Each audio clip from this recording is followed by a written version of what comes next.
Hello, I'm Mario Toneguzzi, Managing Editor of Canada's Entrepreneur. Joining me today on Calgary's podcast is Kevin Conniff, who is pastry chef and founder of Sweet Bella in Calgary. Thanks for joining us today, Kevin. Yeah, thanks for having us, Mario. Appreciate it. All Good to right, see you. love the name, Sweet Bella. Being Yeah. Italian, I love the name. Oh, Tell me just a little bit about Sweet Bella and what you yeah. folks do. Perfect. Well, I'll tell you a little bit about the name too.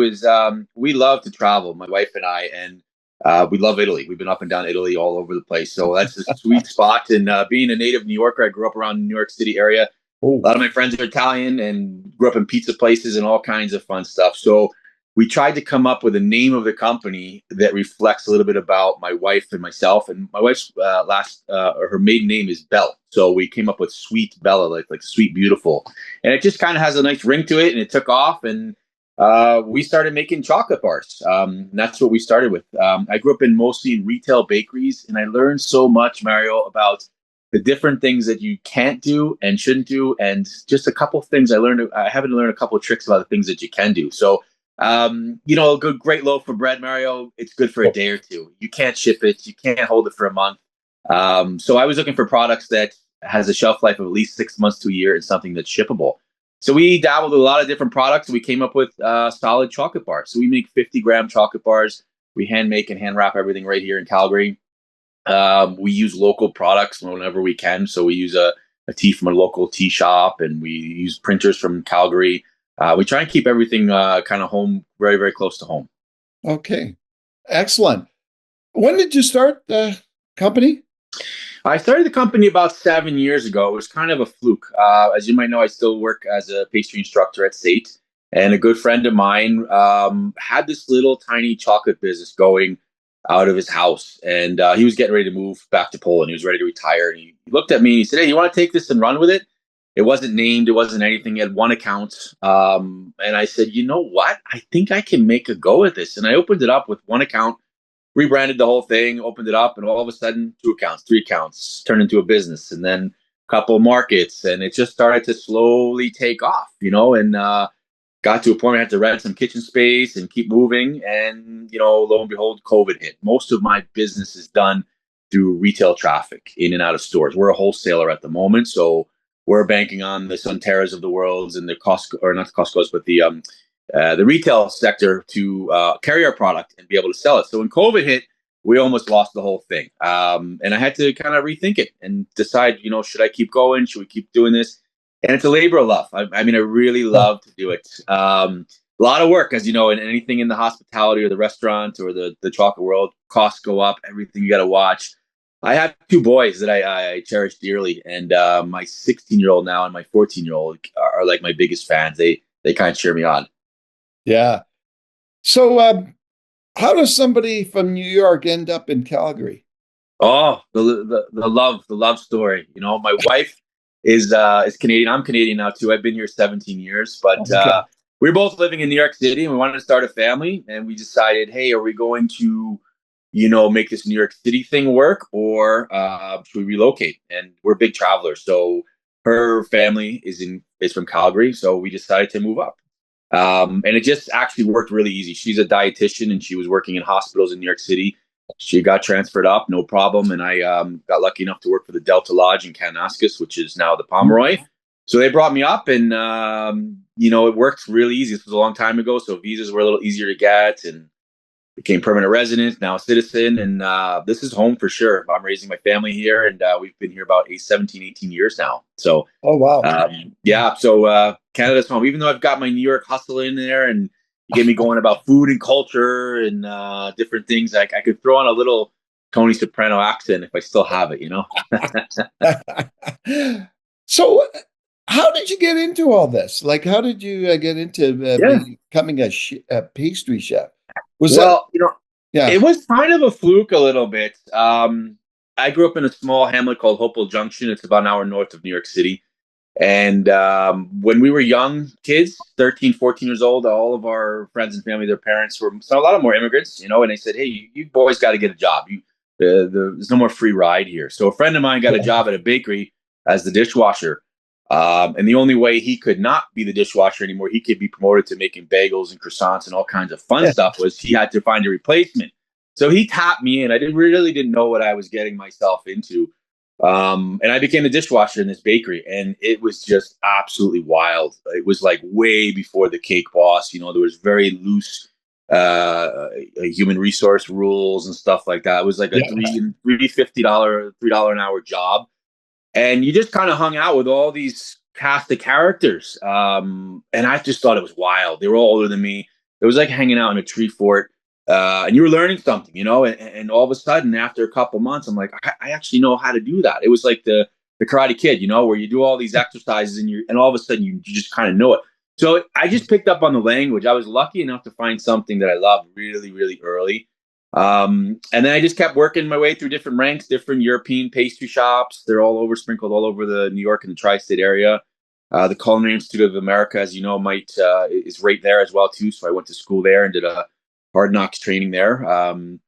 Apprenticed all over and worked my way to New York City and out to Las Vegas and Hawaii and zigging and zagging through the world. And it's a wild ride, and I kind of never looked back. Yeah. It was just something that kind of came easy. I could understand it. And that's what I tell my sons too. I said, find something that you love. I don't care what it is, something that's easy, something that you can understand. If somebody put me in front of a computer all day, I wouldn't last very long. You know, it's just, I love working with my hands. I love talking to people. I love Yeah. eating and food and culture and telling stories. And it's just, I'm really blessed. I'm really happy with the choices. What do you like about being a pastry chef? Excuse me. I like that it's different year round. You know, I like to do different things. So right now we're gearing up and getting ready into the holiday season. So I'm pretty excited about gingerbread houses, some really strong history things, some stolen breads. That every 3 to 4 months it changes. It's different. You have Yeah. to, you know, we just came off a wedding cake season. The golf season is starting to close up here around Calgary.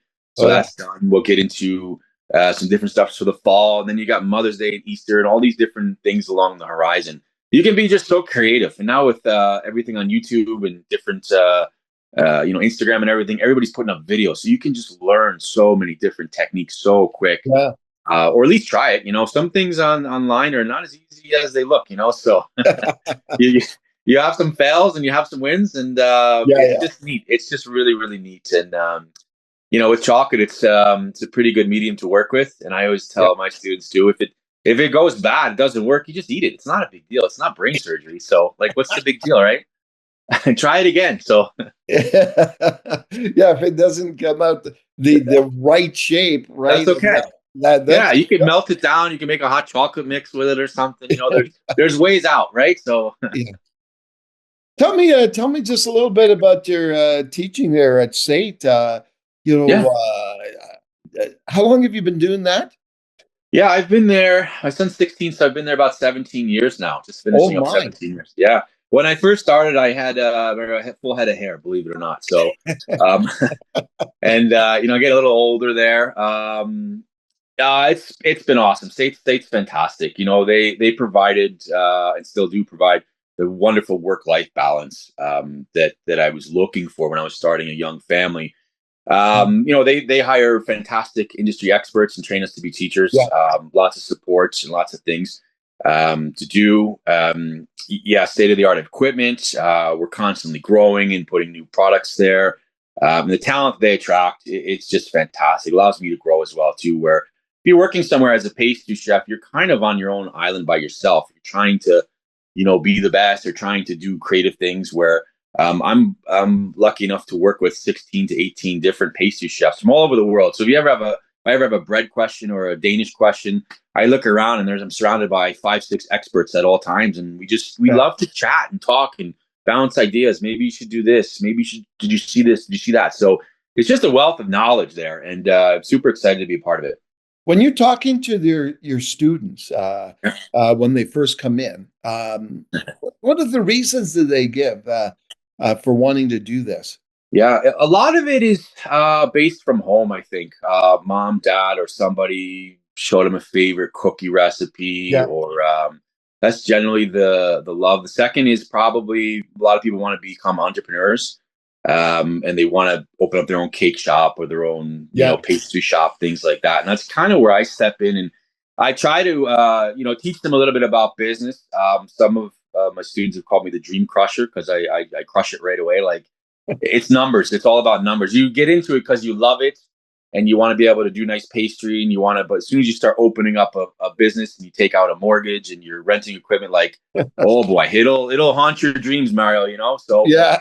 done right, it's a beautiful thing, but it's a delicate dance you got to do. So I think it's half entrepreneurs and half for the love of something coming from home. A lot of culture. We get students from all over the world. From China, from India, you name it, South America. And I love to. It's super exciting for me because I get to pick their brains a little bit too. My next big trip, hopefully, will be in South America. And I love, tell me about what you ate at home. Tell me about how you do it there. What grows there? And they're like, what do you mean? I'm like, you guys must grow citrus. You must grow things that we can't grow here in Calgary. I mean, I had my tomato plants up this year, and in 2 months, that's it. But I don't know what to grow for the next 10 months. I can't grow anything here. So Yeah. it's just a different climate. So Yeah. I learned through them, which is awesome, because they come from all over, which is pretty cool. That is. Yeah.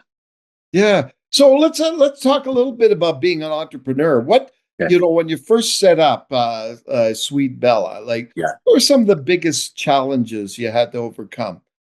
Uh, Biggest challenges, and it still is a challenge to this day, is to get comfortable with growth and to take some chances because you just don't know. You got a good product, perhaps, probably got a good price point, but you just don't know. You're kind of throwing darts a little until you get some traction and you get some data, and you can say, like, this works, this doesn't work, because your best friends will. I think they're your worst critics. They tell me all the time, "Oh, this is great. This is great. I love this. I love it." Well, it's free because I just gave it to you. But Yeah. now I'm like, now buy $1,000 worth of chocolate off me. Well, hold on, Kev. It's not, So trying to get people to buy it and trying to, create repeat business and, Yeah. finding the ebbs and flows of the business throughout and trying to, I think, make sure it averages out over 12 months. You got to be really smart during the downtime. And when when it's time to make a lot of product, like we're coming into a very busy season around Christmas time. Another big one is Easter. So we want to make, our best margins. We want to make all of our money so we can hold through the slow time. So learning those times and trying to be, spread it out and making sure that keeping all the balls in the air and trying to make sure everything's paid. And, I make some chalk. I do a lot of quality control right now and I do some sales. But to grow the business, you really got to think of other avenues. Yeah. Like, what would you say are some of the reasons behind your success? I think the passion. I think constantly putting all of my sweat equity back into it. I very, very rarely take a paycheck from Sweet Bella. I constantly put things in. Being able to hire in order to grow, what I found is I can't do everything. Yeah. So I've been able in the last, let's say 18 months or so to grow by hiring a marketing team, hiring a sales team, hiring a production team, and things grow. And then I just have to get comfortable in the new norm. The bar keeps getting higher and higher, and the margins seem to be there. And just being able to trust people, being able to put a good team, a support team around you. Lots of mentors, I think, are important as well. I'm always bouncing ideas back, including my wife. She's probably my biggest support. Sometimes I'm smiling, walking around the house. Sometimes I'm pacing. She's like, "What's wrong?" I'm like, "Oh, I just bought all this chocolate. How am I going to move it? Oh boy!" Like, So in a 30-day run, it's up and down, and I think that's the cool emotion of running a small business. Okay. What advice would you give to aspiring entrepreneurs? Oh, I would say do it. If you have the itch, you've got to scratch it. Otherwise, it's going to probably keep you up at night. And I would say if you two things. One is know what you're getting yourself into. Do your research. It took me a long time to do this, to pull this off. I've been in the industry probably before I started a good 20 years. So I didn't know I was secretly gathering information and data and watching and learning and making sure when it's my money, I know exactly what I'm doing. The other thing I would say, a piece of advice, is if you're going to go, go. Don't kind of try it and maybe you should. You'll never be able to see the results. So if you're going to go, go. Go, put your foot on the gas. Listen to the people around you and, try it. If it works, fantastic. If it doesn't, you pivot. It's not the end of the world to do something else. You're still young enough. You can figure it out. So I Yeah. would say if you're going to go. Tell me, going back to New York, Yeah. tell me a little bit about what you think you learned in New York growing up there that has done you well for where you are today. Yeah. I think a lot of the stuff in New York is everybody anticipates things and they try to kind of predict the future. Whereas you always gotta be, 5 to 10 steps ahead. So for instance, in New York City, coming up now is you're gonna have American Thanksgiving pies. You're making a ton of pies. If you're making your pies the day before, you're already lost. You're in big trouble. So you're making your pie dough, in the summertime when everybody's out in the Hamptons and everybody's at the beach. So you got to really be prepared. You got to really be ahead. You've got to be able to think on your feet very quickly. Have a couple of plans. If you just run with an A plan, that A plan doesn't work. You're done. So have a C, B, D, even an F plan. You got to have a couple outs, and you got to be able to move things pretty quickly. That's one of the things I like about running a small business. I can react very, very quickly.